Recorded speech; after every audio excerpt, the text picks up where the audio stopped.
My 30F husband, Luke, 33 meters, had a sister, Laura, 29F. We were all close and saw each other 2 to 3 times a month, along with their parents. Almost 6 months ago, Laura fell down the stairs at their family home and died. It was a freak accident. There's a window on the half landing and she hit her head on the sill. I was the last person to see her. I was there for less than 10 minutes and she was in her pajamas making coffee.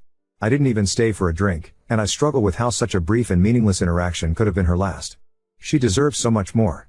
My husband and I have only been married for a year, but we've been together for 4 and have known each other for 20 plus. When Laura's parents found her, they called my husband straight away and we rushed over. We faced the whole thing as a family. In the days after, Luke started quizzing me. Exactly what we talked about, what she was wearing, where we were standing, etc. It progressed to saying I was providing conflicting information. On tiny details he was deliberately misunderstanding, and accusing me of withholding information because I couldn't tell him things like what pajamas she was wearing. This escalated quickly but lasted for less than a week, as I lost my cool and made it clear that I was done answering questions. He didn't bring it up again and I wrote it off as a grief quirk. His behavior was generally that of a normal, grieving person. Last Friday, he outright accused me of murdering her, in front of his parents. Out of the blue. We were all stunned. There was an inquest which recently concluded, and there was never any doubt the verdict would be accidental death. He said it was completely obvious and he couldn't believe that no one else could see it. He claims I went through his phone and found his messages with Laura. I have absolutely no idea what messages he's talking about. I have never looked at his phone, and that I went over to confront her and things got out of hand and I pushed her downstairs. By the end he was shouting about going to the police and getting the inquest overturned, and how I wasn't going to get away with it.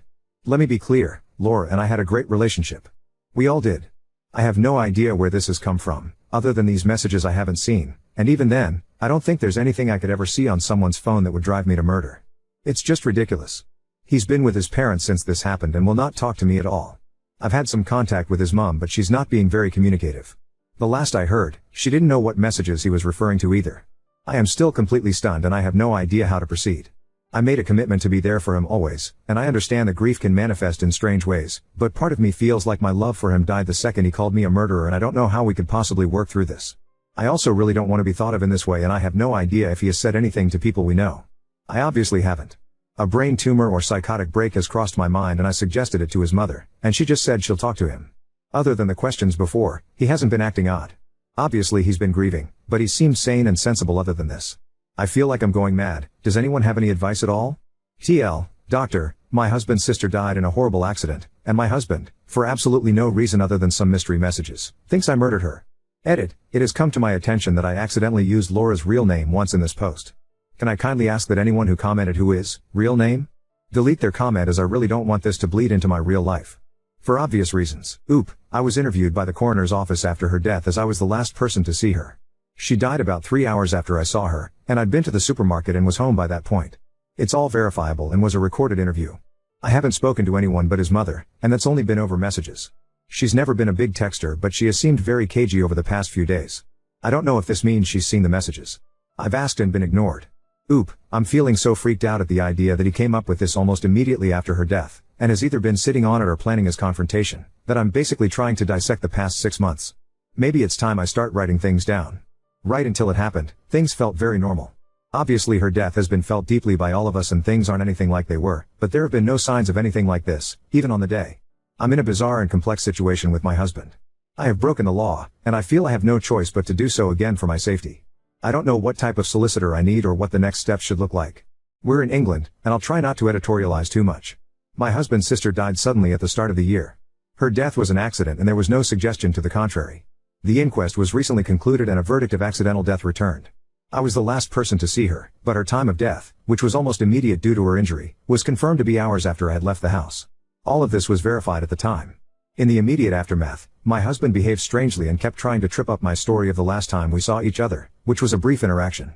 Last week, months after this was first and last mentioned, he outright accused me of murder, in front of his parents. He says I saw his messages with his sister and confronted her, and that he's going to have the coroner decision overturned and have the police investigate. I haven't seen or heard from him since. Today is day 9. I posted for advice on Reddit. I'm pretty desperate at this point, and it has spooked me, quite reasonably I think, but also led to me committing a crime and planning another. My husband's iCloud credentials were saved on an old iPad in his office, and I downloaded his backup last night. I have read all of his messages with his sister, and there is absolutely nothing like he describes. I understand this is illegal and I'm concerned about the possible ramifications. I am also waiting for a callback from a locksmith to change the locks on the home we own together, which I believe is also against the law. So this leads to my actual questions. I feel justified in what I've done for my safety, but is there a degree of pragmatism under the law for these issues because of the situation, or am I shooting myself in the foot? I am resigned to the fact my relationship is over, but his parents don't seem to be taking this seriously and they're icing me out. I believe this is a serious mental health issue which may put people, namely me, at risk. Can I do anything about this when all I have is the fact I'm being accused of murder? I feel he needs to be detained and this should be investigated as a full-blown psychotic break. Sorry, this is all a bit mental. In addition, what type of solicitor do I need? My understanding is that a coroner decision can't be appealed, is that correct? Are his accusations going to go anywhere? Can I protect myself from this or stop him escalating to telling others? We live in our hometown and everyone knows everyone. This could follow me forever and it's either a lie or a delusion. Any advice would be greatly appreciated. Oop, what else can I do? He has blocked me everywhere, and we went from a normal couple dealing with the new normal 6 months after the death of his sister, to me being accused of murder over a family dinner because of messages which clearly don't exist, and it's been 9 days and I've heard nothing since. Can I remind you that the inquest was held and concluded? I dropped off some Tupperware, grabbed an umbrella I'd left behind the previous week, went to a big Tesco, then went home and called my mum. I was already home by the time she died, and my whereabouts were extremely easy to verify because my husband was home all day. It's obvious that he's going through some serious issues coping with the death of his sister. That is the exact point of all of this. I don't think that's a fair assessment. Being accused of arguably the most serious crime to exist has most definitely occurred. My understanding of the law is that something is illegal whether you are reported to the police or not. Those messages are evidence as far as I'm concerned, that his accusations are false. They were apparently the trigger to me literally murdering someone I was extremely close to. I have illegally accessed them, and I don't think it's unreasonable to inquire as to the potential impact of that. I am fully aware that I need a solicitor, but as you're probably aware, today is Sunday. I don't know if I need to seek someone out based on a divorce, which honestly, if this is a mental health issue, is not going to be something I go for, or a criminal solicitor, or someone who deals with the Mental Health Act, as my absolute priority preference is getting him assessed. My only exposure to the legal system in my entire life was through the inquest, and that is obviously completely different to any of this. I'm not educated in this area. Update 1. There were no crazy, or even suspicious messages. I've searched for over 100 terms and scrolled back over years. I saw a side of them both I wasn't expecting, but nothing that explains the claim I murdered Laura over their chats. Nothing to suggest he was cheating. Absolutely nothing to suggest incest. I repeat, no incest. No weird gaps where deleted conversations or a switch to another app would fit. Just siblings making plans, sending memes, and gossiping. They said unexpectedly horrible stuff about a few people, but not me. It was a sort of relief, but it raised more questions than it answered. I sought legal advice, also from Reddit, after posting here. Turns out my options are divorce him or sit down. I contacted my community mental health team, who said they'd reach out, but made it clear it wasn't urgent. I then called his mum and said that if I didn't hear from him by this weekend, I would get a solicitor and ask for a mental health assessment as part of the divorce. In response, he made a ridiculous post to Facebook, which neither of us have used in years, and everything blew up. I'm going to try to keep this succinct. On Friday night, he made a long accusation on Facebook, with new information. He said he'd been planning to leave me for months with his sister's support, and I found the messages, and murdered her. The coroner has reopened the case and the police are preparing to arrest me, and he needs to make sure people know before the trial stops him talking about it. It was well written and seemed vaguely plausible. He messaged people links so it got some attention. We live in our hometown, and have a large circle of friends because we've been here all our lives. People I haven't spoken to since school were reaching out to me asking WTF was going on. It was madness. In response, I posted the export of his entire conversation history with Laura, also to Facebook, when I finally got back in. I linked to the chat along with a post explaining my side, and noting that I had changed my ex's iCloud and Apple passwords, and that if he wanted them back, he should comment on my post and update his own, admitting that he was lying. He eventually did. When I started getting messages about his post, I panicked, and changing his password seemed important to preserve everything because he'd know I had access. When I spoke to him the next morning, it's clear he's not having a mental episode at all, but is claiming one because he's been caught in a big lie. As soon as he was outed, he called me, clearly drunk, begging and promising to explain everything if I deleted my post. I hung up and told him to call back the next day. He did, after many missed calls and texts, and he tried to bargain and guilt-trip me with his mental health until it was clear the wrong people had seen his conversation. It's hard to describe, but it seemed fake. It was too well rehearsed, and then this morning, when it was clear he was getting nowhere, he blocked me. Begging for mercy and reciting facts about mental disorders doesn't align with someone in crisis with a sincere belief that someone murdered their sibling. The question of why he did all this remains unanswered, and he will not be getting his passwords until it is. The legal advice subreddit said this stuff is technically illegal, but it's beneath a court to take action, so I'm going to count on that because I felt like I had no other choice at the time, and now I don't see any other way to get answers from him. I am desperate and it's all I've got. So there we are. The relationship I have believed was my destiny since I was a teenager has boiled down to petty, convoluted and vindictive bullshit, played out on social media, for reasons still unknown. My hope for a brain tumor is fading, and clearly tomorrow morning is going to be when I lawyer up and stop posting about this. I am mortified, I have no idea whether some people might believe him, and I still don't know why this all happened in the first place. Sorry I don't have a happier update, and thanks once again to everyone who offered advice. Oop, he didn't react at all. He'd called me tens of times at that point and we did 5 conversations on the phone about it. He was lazy, or focused on me deleting the chat log from the get-go, but when I made it clear that posting that comment and editing his original Facebook post was the only way to progress the conversation at all, he finally did it. Then he went silent publicly as far as I can see, but continued begging me behind the scenes. Oop, I think it was the fact that it proved his story false, alongside the way they spoke about some people. It was really damaging stuff and I can see why he panicked. I hated to do it to him, but I really couldn't think of anything else because so many people had questions. Now on to story 2. Girlfriend accuses me of lying and being unattracted to her because I can't finish during bed, and now it's causing tension in our relationship. My girlfriend and I have been together for almost 3 years. I've never had issues coming. In fact, I would always finish too fast. But about 3 months ago, I've been having issues finishing. At first, it would just take me a little longer to finish, but now I can't finish at all. I don't know what changed. I'm still very attracted to her and I love her with all my heart. I can tell it's taking a toll on her and she feels like she's doing something wrong. It's actually affecting our relationship because she thinks I'm hiding something from her. She thinks I either am not attracted to her, I masturbate too much, I watch porn, she's not good in bed, I'm cheating on her, or I think she's loose. All of those things are obviously not true, but it's like she doesn't believe me. It sometimes puts a lot of pressure on me because I can't 100% relax if all I think about is to come from my girlfriend. And honestly, I don't really care if I finish or not, all I want is to make her feel good. And I tried to tell her that, but she says she doesn't understand what changed with me. She says it doesn't make sense that I can't come at all anymore. And honestly, I don't know too. Now she barely wants to have sex because she says that it just makes her feel like I'm using her body to masturbate and that I'm just like every other man. When she told me this, it genuinely hurt because it couldn't be further from the truth, and I couldn't believe that after all this time together she thought I could do something like this.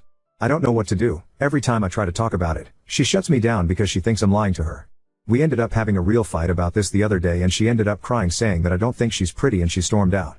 We're perfect in every other aspect and I don't want to throw away 3 years for this.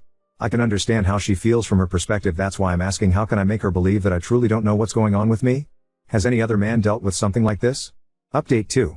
I ended up having a conversation with her yesterday, and here's how it went down. I told her yesterday morning not to make any plans for that night because I wanted to do something with her. When she came home, I acted as if everything was normal. Not going to lie, I was scared at first because she seems so on guard these days. Every time I tried to talk about this, she would always shut it down or just leave, so I was scared she would do that again.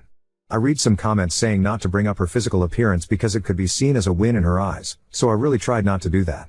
I ended up saying something like, "Baby, I want to talk to you because I've noticed certain behaviors, and I'm worried about you. But I just want to start off by saying that I love you more than life, and that's why I really want to solve this because I truly want to spend the rest of my life with you. But I've noticed that you haven't been eating a lot lately, and it's really worrying me. I know we've talked about this before, but I really want to have a conversation about it right now because I love you so much, and I'm scared for you. It's not weird, T, had I care about you eating. I'm getting scared that something will happen to you because not eating and making yourself throw up can seriously affect your health. I am not trying to fight with you, but I feel like if we're in a relationship, I should and have to bring up my concerns when there's something. Will you please help me understand what's going on? I love you more than anything, please just help me help you." She said I was making a big deal out of nothing and that she was fine. I said that in our 3 years of dating, I had never seen her act like this, and she said, "Well, of course, I'm not going to be the same at 20 and at 23, I said, "Please just talk to me and tell me what's going on." She was quiet for a little bit and then said, "Do you think I look skinnier?" I didn't know what to say. Again, some people said not to tell her if I noticed her weight loss, but then I didn't want to lie to her. I said I didn't know and that I didn't notice those kinds of things. I then said that her throwing up was concerning too, and I felt like she did it secretly as if she was doing it on purpose. I followed with, "I just want to help you, please," and she blurted out, "I know you don't find me attractive anymore." I was speechless, not going to lie, because it's not true, and she just started crying like I've never seen her cry before. She was inconsolable. She eventually told me that she knew we had bedroom issues because of my lack of attraction to her. Context: I've had issues coming, and it strained our relationship a bit. We had a serious talk about it. I got an appointment with a urologist, and I thought we had moved past it. She said that she knew I wasn't able to come because I thought she was ugly and fat. I was so confused. She even pulled up examples that I had no idea about. She said that 3 or 4 months ago, we were having sex, and when I was about to finish, I apparently glanced at her stomach, and it made me not able to come. I reassured her that this was completely false and that I might have a medical issue, but I love her body and her face, and I think she's the prettiest woman I've ever laid eyes on. She was like, "Stop lying." She then revealed that she didn't even want to get skinny and that she's doing all of this for me. I didn't know what to say. I've never been in those types of situations. I just held her as she was crying in my arms, and at this point, I was crying too. I just repeated that I love her and that I'm here for her. She was crying so hard. She fell asleep in my arms. While she was sleeping, I started looking up couples therapists and eating disorder therapists. When she woke up, she looked happier. She still wasn't eating, but she seemed less reserved. And here I am now. I saw a comment suggesting that I should buy low-calorie snacks just to get her to eat, but I'm scared. Just finally having that conversation was hard, but now getting her to eat is a different story. Same with therapy. I don't know if she'll blow up at that suggestion. I called in sick at work just to spend time with her. I will try to eventually convince her to go to therapy, but for now, I don't know. Thank you, everyone, for commenting. Update 3. Well, she broke up with me, and words can't express how sad I feel. I was planning on proposing in August. I already have the ring and saved up almost a year for it. I don't know what to do. I sincerely love her more than life, more than myself. Here's what happened. I tried to give her as much space as I could regarding eating. I would make protein shakes and leave them in the blender so she could drink them whenever she wanted. I took her out on dates whenever possible to keep her from staying home and making herself vomit. I constantly complimented her and made sure not to finish eating before her or pressure her to eat faster when we dined together. Things seemed to improve a little. Then I had a urologist appointment. I've been having issues ejaculating, which made my girlfriend insecure. The results came back normal, and I was told it could be due to stress or performance anxiety. When I shared this with my girlfriend, she didn't take it well. She said I was confirming her fears that I wasn't attracted to her. She said she would have understood if it was a medical issue, but since my body is fine, then I obviously am just not attracted to her. I tried to explain that it wasn't true, but she got more upset. She was like, "How come both our bodies are fine yet I can come and you can't?" She followed with, "You obviously don't find me attractive. You're gonna sit there and tell me that you find me so pretty and so hot that you can't come for me? That's what you're trying to make me believe right now?" I was speechless. I could understand her perspective but wished she could see how much I adore her. I'm a little ashamed to admit, but I was tearing up because I didn't know what else to say. It seemed like every time I'd say something, she'd twist it in a way that made sense but just wasn't true.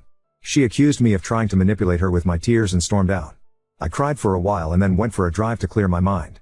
When I returned around 9 p.m., I went straight to shower and sleep without talking to her. The next morning, we didn't really talk. She tried to apologize with sex, but I didn't give in, which upset her. The following day, I apologized because I couldn't handle the tension. I suggested that eating disorder centers might help her and offered to go with her if she wanted. She said she'd think about it. Everything seemed fine that day, and that night we had sex for the first time in a long while. However, I couldn't finish, and although she didn't say anything, I knew she was disappointed. She avoided me the next day and even stayed at a friend's place.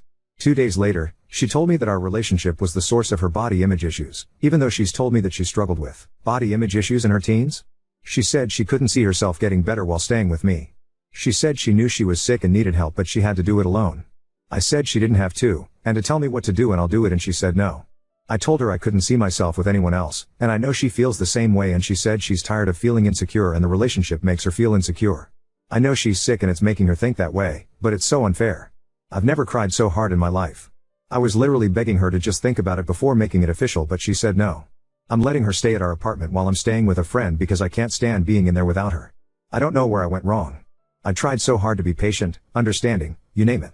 I know she feels insecure about my ed, but I can't help it. This is the woman I planned on marrying, the woman I opened up to for the first time, the woman I lost my virginity to, the first woman to meet my family, my best friend in the entire world.